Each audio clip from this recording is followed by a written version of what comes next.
E aí galerinha que tá vendo esse vídeo, tudo bom com vocês? Bom, eu como torcedor do Milan estou ótimo nesse dia aqui, mas quem não deve estar muito bem hoje é quem fez aquela fezinha nas bets ontem, porque meus amigos, que rodada zicada nessa Champions League repleta de zebras nos seus jogos. A gente teve muitos favoritos aí perdendo os seus jogos, inclusive alguns favoritos perdendo em casa.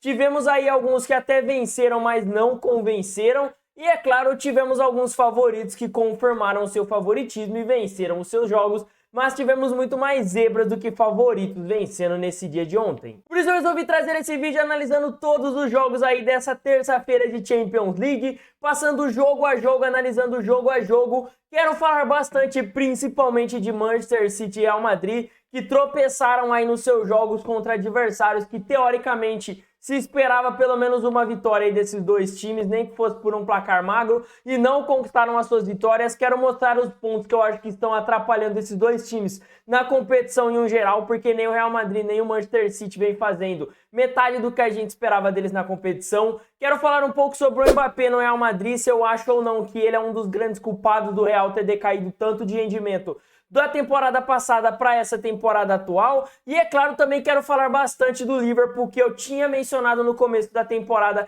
que eu achava que chegava forte e seria um dos meus 4 favoritos para a Champions League. E na minha opinião, entre os meus favoritos é quem mais vem convencendo aí, é quem mais vem provando que realmente é um dos favoritos a ser campeão. Tudo isso eu irei mostrar para vocês hoje aqui nesse vídeo, mostrando a minha visão, passando jogo por jogo, passando com a minha opinião. Mas antes, se possível, deixa o seu like, se inscreve no canal para dar aquela força pra gente e se acomode aí na sua cadeira, porque tá começando mais um resumão da rodada aqui em mais um Delador FC.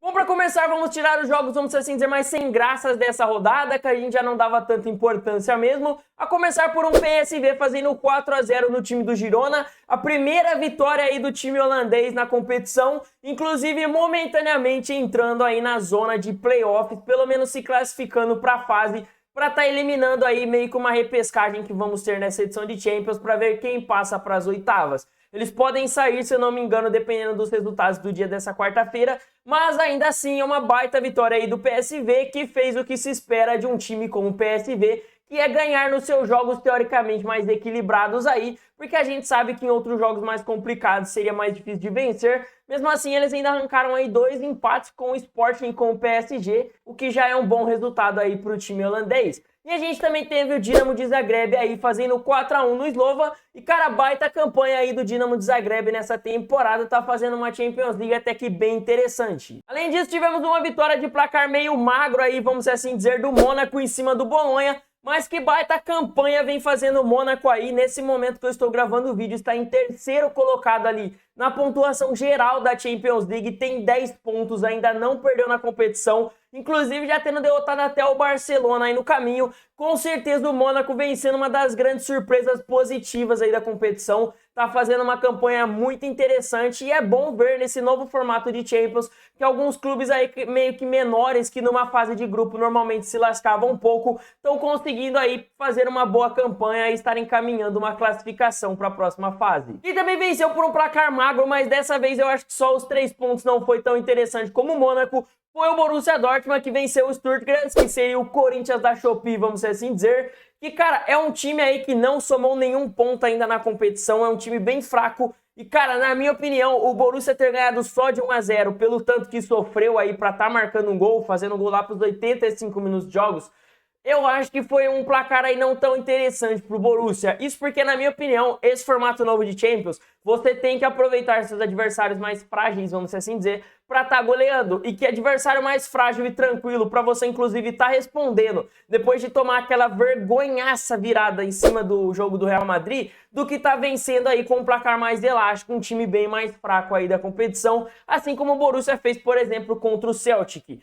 É uma forma de campeonato com pontos corridos, onde o saldo de gols vai contar muito para a sua posição. Eu acredito que no final aí a gente vai ter pelo menos 5, 6 times aí com a mesma pontuação, que vai ter aí o seu lugar na posição, o seu lugar na tabela definido pelo saldo de gols. E eu acredito que nesse formato, como quem tá mais alto pega quem tá mais baixo ali na parte de playoffs, eu acredito que pro Borussia seria muito interessante estar indo mais alto para pegar um time mais fácil aí nos playoffs, se não classificar direto para as oitavas. Então, na minha opinião, o Borussia precisava ter goleado, ter feito um placar mais elástico para somar um saldo de gols melhores. Eu sei que o saldo de gols do Borussia nessa Champions não tá ruim. Se eu não me engano, eles já tem 12 ou 13 gols marcados na competição. 13, porra! 13 mesmo, caralho! Principalmente depois daquele 7-1 no Celtic. Mas ainda assim, eu acho que hoje era um jogo para eles terem aumentado mais ainda esse saldo de gols e estarem aí se colocando como um dos melhores ataques da competição. Então, na minha opinião, o Borussia perdeu uma baita chance aí. E só esse 1-0 pode ser que lá na frente não tire o Borussia da competição, mas faça que eles tenham um adversário bem mais complicado na fase de playoffs. Mas se o Borussia não conseguiu aí somar um baita saldo de gols, ao menos eles conseguiram 3 pontos. Bem o contrário do que aconteceu com o seu amigo de Bundesliga, o Bayer Leverkusen, que não só perdeu para o Liverpool, mas tomou um baita baile aí, tomou 4-0, com direito a um hat-trick do meu colombiano favorito, Luiz Dias.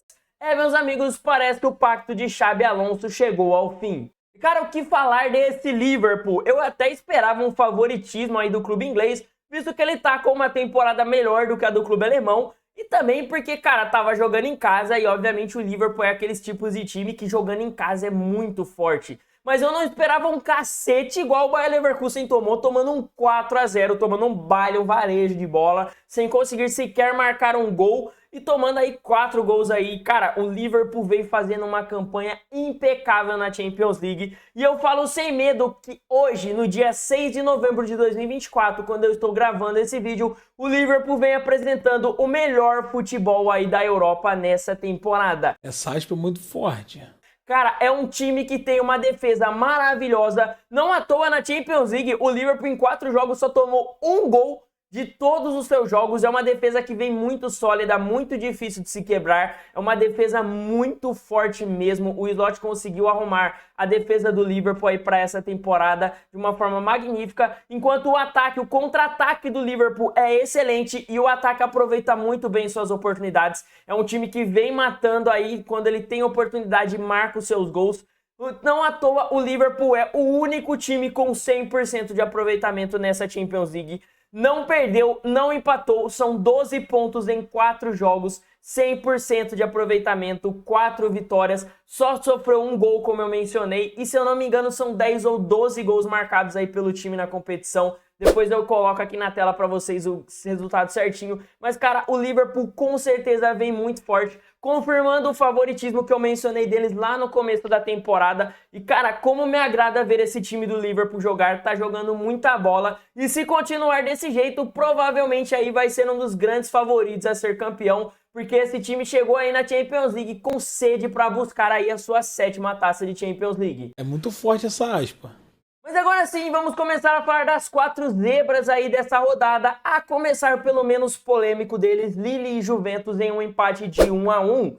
E cara, não é desmerecendo, o clube francês vem apresentando um futebol interessante na temporada, começou perdendo aí na Champions League, mas depois se recuperou a ponto de vencer um Real Madrid, um Atlético de Madrid, agora inclusive empata com a Juventus, então assim, é uma boa campanha do time francês, mas na minha opinião foi um baita tropeço da Juventus, visto que a Juventus tem um elenco muito superior ao Lille. O Lille tem 3 a 4 bons jogadores de destaque que vem aí fazendo a diferença no elenco e conseguindo carregar o time, principalmente o David aí, que é um centroavante goleador que, cara, me surpreende ele ainda não ter saído do Lille depois de tantos anos jogando muito bem lá na França. Mas a Juventus tem um elenco, num geral, muito mais completo, muito mais interessante do que o elenco do Lille. Então, na minha opinião, era para a Juventus, no mínimo, ter ganhado, nem que fosse por 1 gol de diferença. Principalmente porque, em vez de 1 ponto, se a Juventus tivesse tomado os 3, tivesse ganhado o seu jogo, hoje estaria momentaneamente classificado na zona de classificação aí direta para as 8ª de finais. Nesse formato de Champions League, as 8 primeiras colocações são melhores do que as outras, porque você vai ter um jogo a menos aí, e dependendo da sua colocação, vai vir um time aí mais tranquilo dos times que vão estar aí na repescagem nos playoffs. Então, assim, para Juventus ou para qualquer outro time do campeonato, passar direto para as 8ª é muito melhor. Então, assim, a Juventus perdeu uma chance de estar entrando ali e mesmo que saísse depois, na próxima rodada estaria mais viva para voltar para lá do que nesse momento aí, com os pontos que a Juventus está tendo nesse momento na competição. Então, para mim, foi um tropeço da Juventus. Acho que eles ainda vão conseguir uma boa classificação aí no campeonato, mas na minha opinião, esse era um jogo para a Juventus ter ganhado. E assim, baita campanha do Lille e baita tropeço da Juventus. Ser um tropeço da Juventus não apaga o fato de que o Lille tá fazendo uma excelente Champions League aí. Eu até imaginava que poderiam classificar para os playoffs, mas eu não imaginei aí que nesse caminho eles iriam empatar com a Juventus e ganhar dos dois times de Madrid. Mas pra mim a grande zebra da rodada foi o RB Leipzig perder pro Celtic aí. E cara, tudo bem que o clube alemão jogou fora de casa, mas estamos falando do mesmo Celtic que tomou 7-1 do Borussia Dortmund, entendeu? Não era um time que vinha fazendo a melhor campanha possível na Champions League, não é a melhor defesa e nem o melhor ataque da competição, a ponto do RB Leipzig, que na minha opinião tem um baita elenco, ter perdido esse jogo, ter tomado essa virada, ter tomado 3 gols do Celtic aí na competição. Então, pra mim, foi um baita tropeço do RB Leipzig, que inclusive aí, na minha opinião, não se complicou só por não conseguir os 3 pontos, mas se complicou num geral aí na tabela. O RB Leipzig tem aí 4 jogos na Champions League e nenhum ponto somado nesse momento. Não está nem próximo de entrar aí na zona de playoffs. São 4 derrotas na competição. E tudo bem, começou com uma campanha aí pegando times muito fortes. Pegou um Atlético de Madrid, pegou o Liverpool, pegou a Juventus. Que a Juventus e o Atlético de Madrid eu acho que eram mais equilibrados, enquanto o Liverpool claramente era mais favoritos. Mas tudo bem, eram jogos que tranquilo eles perderem porque eram adversários também muito fortes. Então se esperava que pegando um Celtic, que era um time bem mais frágil do que esses outros 3, um time que apesar de ter 7 pontos na competição, não se mostrou tão forte assim quando pegou um Borussia Dortmund da vida. Então se esperava que o RB Leipzig desse uma reagida, conseguisse ganhar, conseguisse somar gols, conseguisse convencer, para finalmente estar aí começando a reagir na competição, tentar avançar aí para a próxima fase, pelo menos nos playoffs, e eles não conseguiram os 3 pontos, somando 0 pontos na competição. E na minha opinião, não é que acabou a competição para o RB Leipzig, ainda tem chance aí, se eles ganharem seus próximos jogos, deles estarem se classificando pelo menos para os playoffs. Esse formato de Champions permite que isso aconteça tranquilamente. Vencer os próximos 4 jogos faz qualquer time que está lá embaixo da tabela conseguir aí pelo menos uma classificação para os playoffs. Mas na minha opinião, o RB Leipzig se complicou muito e eu acredito que eles não vão conseguir aí avançar muito longe na Champions League. Mesmo que eles consigam a vaga nos playoffs, vão ficar bem ali embaixo, vão pegar no time mais forte e vão acabar sendo eliminados. Dificilmente a gente verá esse RB Leipzig chegando numas oitavas de finais dessa temporada. A gente tá fudido! E agora sim, vamos ao jogo que pra mim foi mais inesperado ainda. Não pela derrota do Manchester City pro Sporting, porque o Sporting tava jogando em casa e é um time interessante, mas sim pelo resultado, pelo baita cacete que o time português deu no Manchester City de Pep Guardiola. Maluco, foram 4-1 com direito a um hat-trick do Gyökeres aí contra o Manchester City. Baita resultado aí pro time português, mas cara, não é normal se ver o Manchester City tomando um baita cacete desse pra nenhum time. Nem contra o Real Madrid o Manchester City foi tão mal defensivamente aí, a ponto de tomar 4 gols aí desse jeito, da forma que foi. Então pra mim, mesmo eu considerando o Sporting um adversário forte, com um excelente técnico, tem aí um dos centroavantes mais badalados da atualidade.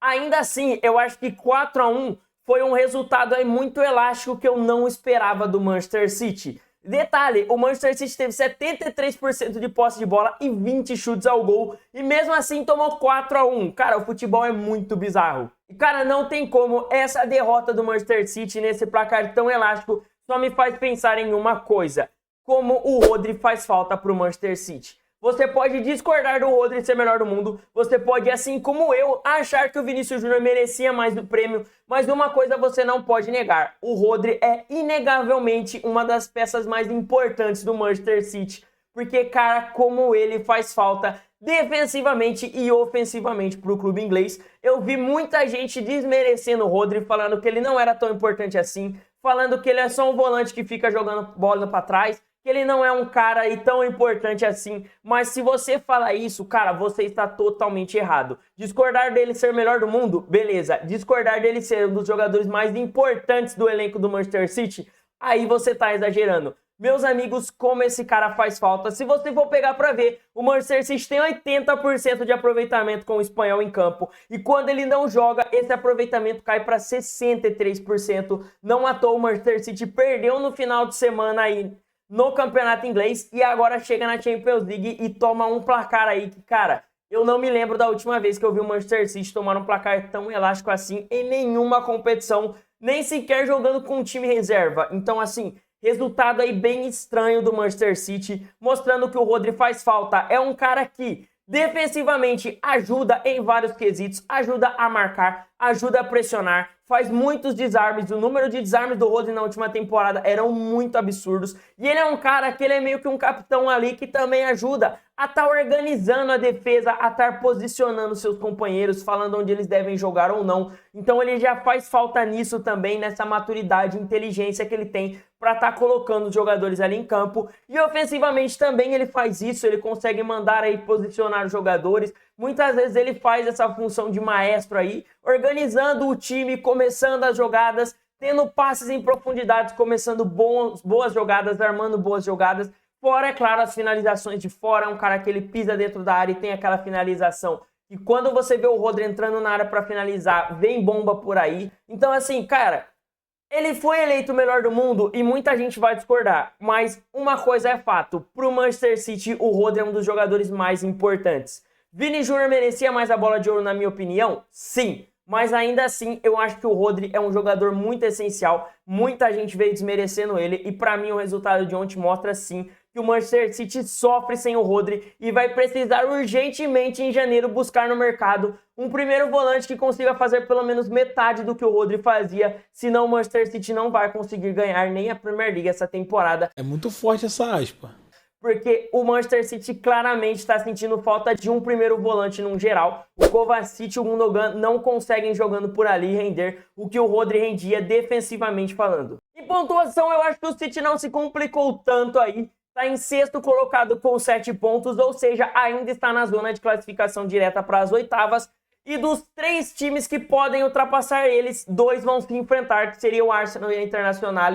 Ou seja, a não ser que os 2 empatem, provavelmente aí o Manchester City vai se manter na sua posição. Hoje, para o Manchester City cair só para a zona de playoffs, o Brest teria que vencer o seu jogo, o Internacional e Arsenal teriam que empatar ali. E aí sim, eles chegariam todos acima do Manchester City, jogariam eles para a fase de playoffs. Eu acho muito difícil de acontecer, inclusive eu acho que Arsenal e Internacional se tornou um jogo mais interessante ainda, porque vale passar o Manchester City e jogar o outro para ficar ali nos playoffs. Então, baita jogão aí que a gente vai ter hoje, nessa quarta-feira. E, cara, pra mim o Manchester City não se complicou tão na tabela, mas vai se complicar se não se reforçar aí. Na minha opinião, o Manchester City precisa, como eu já disse, buscar alguém para fazer uma função que o Rodri fazia defensivamente falando e ofensivamente falando. E, cara, eu não descarto o Manchester City precisar buscar um zagueiro para essa temporada também. Na minha opinião, desde a temporada passada eu venho falando, o City entrega alguns problemas defensivos que eu achei que o Gundogan ia ajudar a resolver nessa temporada, mas não tá.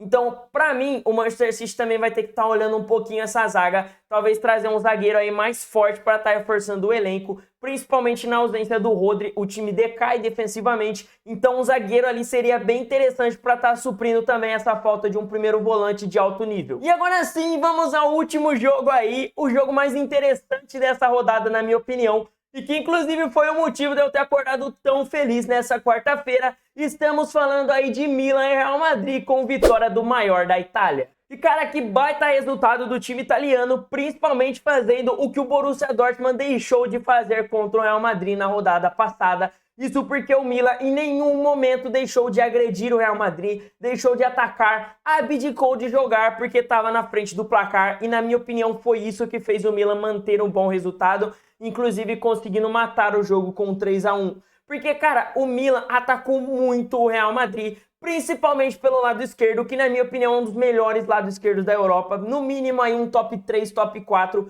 quando o Theo Hernandes e Rafael Leão estão jogando no seu melhor nível. É muito forte, é muito rápido, tem um nível de finalização muito boa, são assistências vindo de todo lado e é um ataque muito imprevisível, porque são dois jogadores que têm o drible, têm a ginga e muitas vezes eles mudam a jogada que você esperava deles para atacar. Então, assim, são um ataque que quando o Theo sobe para ajudar o Leão é bem difícil, é bem complicado de você parar. E por conta disso você tem que dobrar a marcação ali. E com isso, com o Milan atacando muito em vários momentos, Bellingham, principalmente o Mbappé e o Vinícius Júnior, precisavam aí voltar um pouco para estar ajudando na defesa e se sentindo menos livre lá na frente na parte ofensiva. Ou seja, quanto mais o Milan atacava, menos o Real Madrid tinha a bola e principalmente quando recuperava, os jogadores estavam mais para trás, então não estavam tão avançados, então dava tempo do Milan se recompor defensivamente ali. E isso foi essencial para o Milan, diferente do que foi com o Borussia.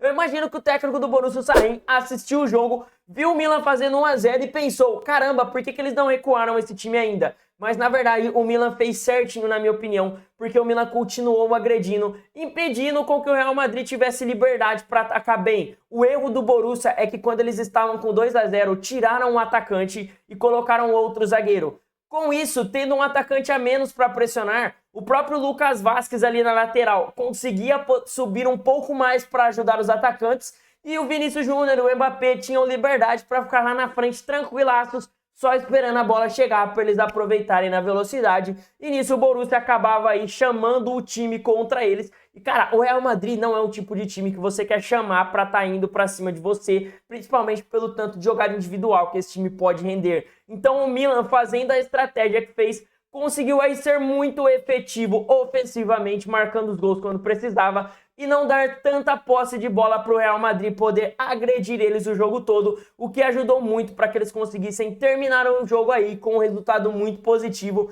E cara, até mesmo eu que sou torcedor do Milan não esperava uma vitória em pleno Bernabéu. E eu só acho que ficou meio feio pro Real Madrid, não por ter perdido o seu jogo, mas porque vários jornais ali na Espanha diziam que o clima no Real Madrid era de vingança, que como eles estavam muito mal aí pela situação do Vinícius Júnior na bola de ouro, eles iriam vir com sangue nos olhos contra o próximo adversário, que era justamente o Milan. Só que eu acho que eles esqueceram de combinar com o clube italiano sobre essa vingança, porque, cara, eu não vi o Real Madrid vindo com toda essa sede ao pote que os jornais espanhóis vinham noticiando. Pelo contrário, eu achei que o Real Madrid, inclusive, cooperou para esse resultado acontecer. Eu achei que o Real Madrid jogou muito mal. É até estranho ver o Real Madrid jogando tão mal assim. Isso porque o Milan nem é um time que joga tão bem assim as suas partidas. Então, para mim, o Real Madrid jogou muito mal. E ofensivamente falando, eu acho que o único jogador que não ficou devendo tanto assim foi o Vinícius Júnior. Que assim, na minha opinião, não fez uma baita partida. Eu acho que foi abaixo do que eu esperava dele. Eu não sei o quanto não ter vencido a bola de ouro pode ter pesado ali psicologicamente para ele. Na minha opinião, ele começou muito bem, tanto que o gol do Real Madrid é em uma baita jogada dele, que ele deixa o Emerson Royal procurando ele. Até agora o Emerson Royal tá tentando entender o que aconteceu naquele momento. E aí ele fez o pênalti, aí o Vinícius Júnior foi lá, bateu o pênalti com uma baita qualidade. Colocou o Real Madrid de volta no jogo, mas depois o Milan conseguiu aí fazer mais 2 gols. Eu só vi o terceiro aí ao vivo, porque a TNT fez questão de cair o seu sinal, o estagiário tropeçou nos fios em algum momento ali, mas mesmo assim o Morata foi lá, fez o gol na lei do ex, inclusive se colocando entre os jogadores que mais faz gol de lei do ex aí na história do futebol, atrás do Ibrahimovic na Champions League. E cara, foi um baita resultado do Milan, mas na minha opinião, depois disso também, depois desse empate, o Vinícius Júnior sumiu bastante no jogo. Eu acho que ele ainda era quem mais tentava do Real Madrid, por isso eu acho que do ataque ele ainda foi o melhor nome ali do time espanhol, mas na minha opinião ele também ficou devendo muito, principalmente porque depois do pênalti, o Emerson Royal simplesmente parou de errar no jogo, ele começou a fazer uma partida impecável defensivamente, e cara, é até estranho você falar que o Emerson Royal foi bem defensivamente durante o jogo, mas eu acho que também o que o Paulo Fonseca fez na escalação ajudou muito a parar esse lado esquerdo tão forte do Real Madrid. Isso porque o Musa é quem ficou ali na ponta direita ontem.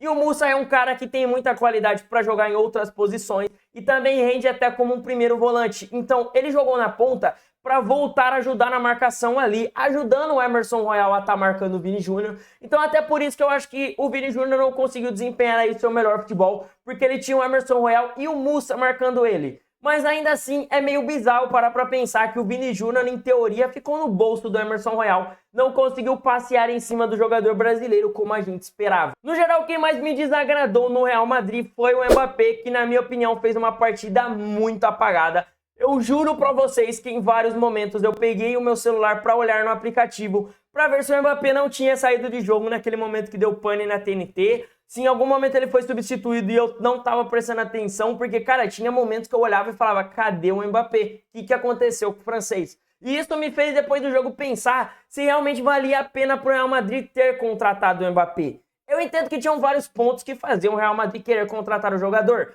É um dos grandes artilheiros aí da nova geração, é um jogador que vem se destacando muito, o cara que fez 2 Copas do Mundo absurda, foi artilheiro da última Copa do Mundo fazendo um hat-trick na final. Então, assim, eu entendo que é um jogador que vinha se destacando muito, era o protagonista do PSG aí, e chegando totalmente de graça, você não vai recusar, né? De graça tá injeção na testa.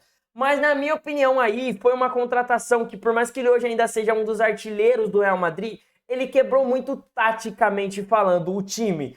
Isso porque o Real Madrid aí do Ancelotti jogava num 4-4-2, muito bem formado ali, muito bem compactado, com o Bellingham jogando ali de meia, quase como um falso 9 em alguns momentos, com o Vini Júnior e o Rodrigo ali jogando mais pra frente, jogando como os pontas do time, sem necessariamente um centroavante, e quando ele precisava, ele colocava o Joselu ali durante o decorrer da partida, quando ele achava que um centroavante estava fazendo falta.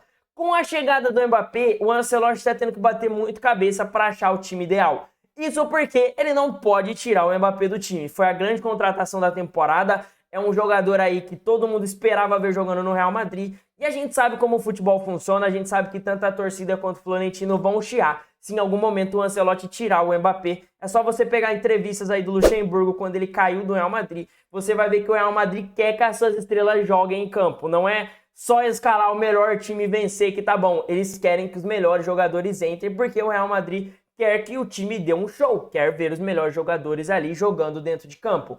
Então o Ancelotti está batendo muita cabeça porque o Mbappé tem as mesmas características do Vinícius Júnior. É um jogador que joga na ponta esquerda, explorando velocidade, jogadas de drible e fazendo de vez em quando cortar para finalizar e tudo mais. Sendo um jogador que às vezes cai pela ponta e dá assistências ali. Então, na minha opinião, são jogadores de futebol ali meio parecido. Por mais que o Vini hoje eu acho que seja mais objetivo do que o próprio Mbappé, são jogadores de futebol parecido. E o que complica pro Real? O Vini Júnior estava concorrendo ao prêmio de melhor do mundo justamente pelo que ele fez na ponta esquerda. Então você não vai tirar o Vinícius Júnior, que foi o seu melhor jogador da última temporada, da ponta esquerda, e você contrata um outro ponta esquerda que faz a mesma função que o Vinícius Júnior. E aí o que acontece com o Real Madrid? Tem que dar um jeito de escalar.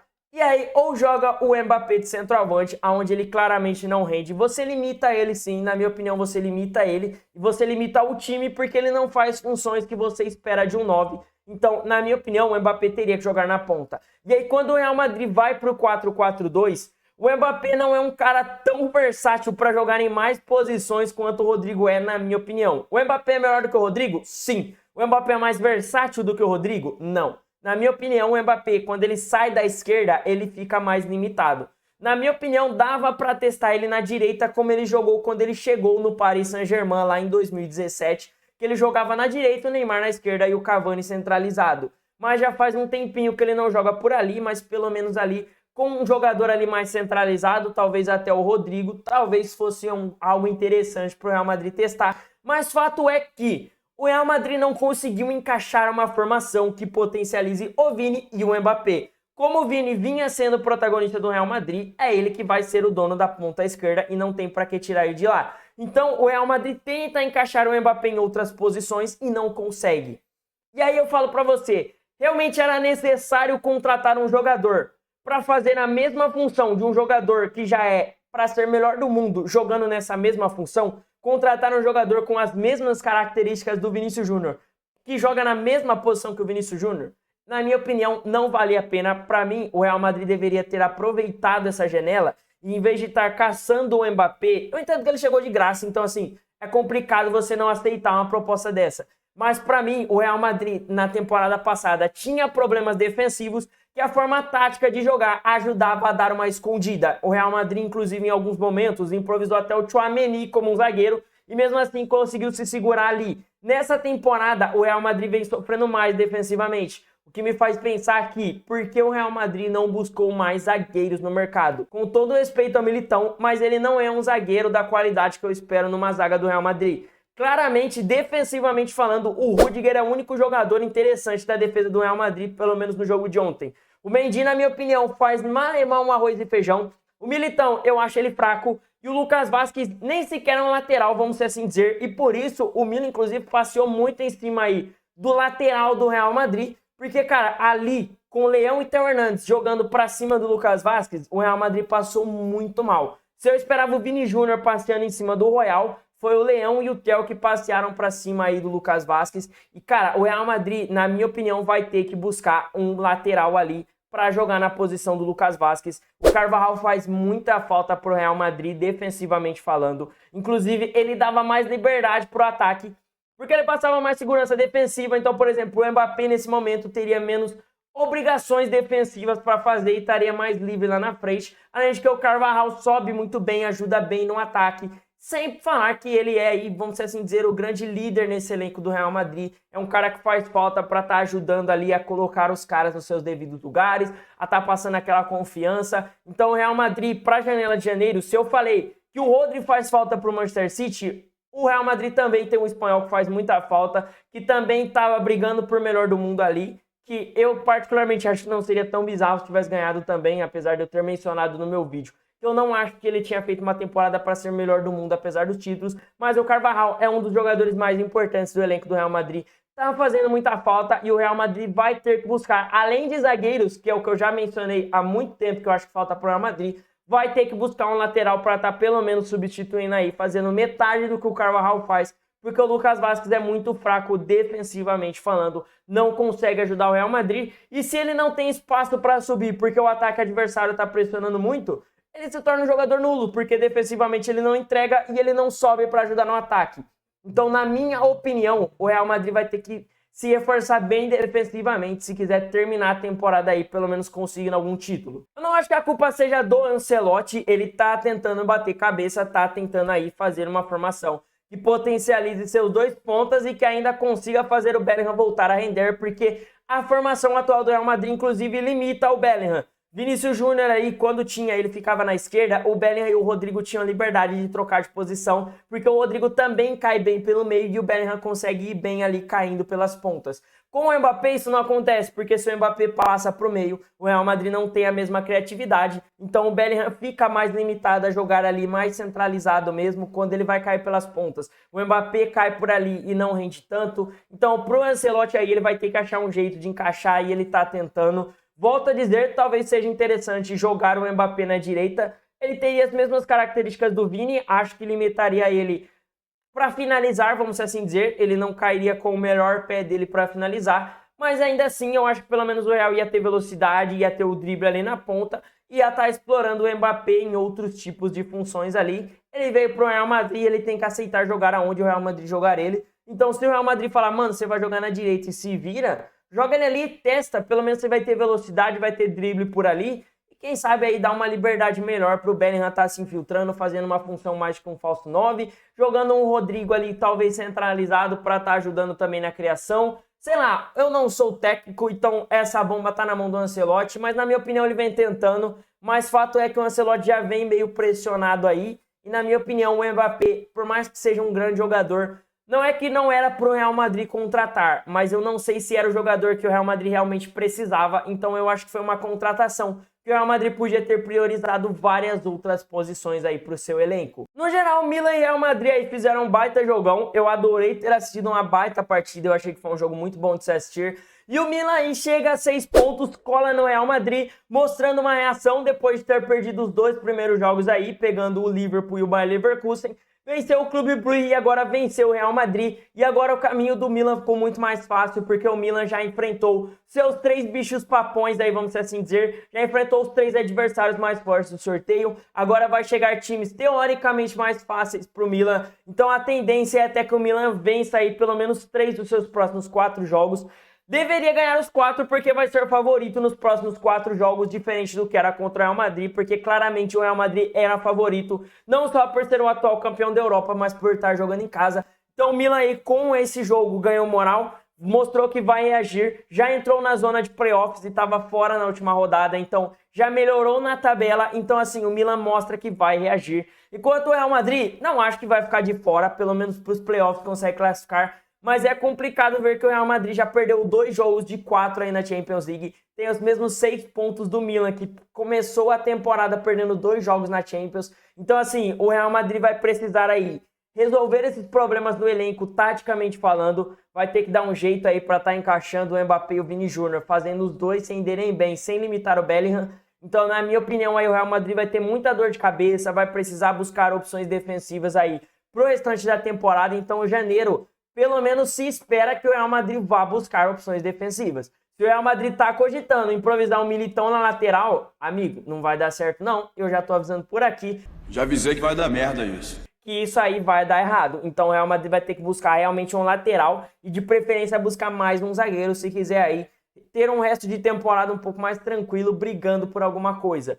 Na minha opinião, o Real Madrid ainda passa para as próximas fases, mas se complicou bastante na tabela aí. Começa a ficar um pouco mais difícil para chegar entre os 8 primeiros, chegar direto nas oitavas. Mas a gente sabe também que o Real Madrid costuma crescer mais no mata-mata da Champions League. Então, mesmo que passe para os playoffs, ainda assim eu não descarto o Real ser favorito, porque é o Real Madrid em Champions League. Por mais que começou mal, eu nunca vou duvidar desse time. Mas e você, acha que o Mbappé era uma contratação necessária para o Real Madrid? Que ele tá fazendo a diferença, que o Real Madrid tinha mesmo que ter aproveitado essa oportunidade de mercado? Ou assim como eu também acho que, taticamente falando, apesar de ser um excelente jogador, ele quebrou o Real Madrid na parte tática? Comenta aí embaixo a sua opinião, porque eu quero saber. E claro, muito obrigado pelo seu tempo, por ter assistido até o final. Se possível, deixa o seu like, se inscreve no canal para dar aquela força pra gente.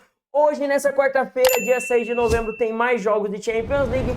Amanhã eu volto para estar fazendo aí um resumão dos jogos dessa quarta-feira. Muito obrigado, eu vou ficando por aqui. Até meu próximo vídeo. Tamo junto!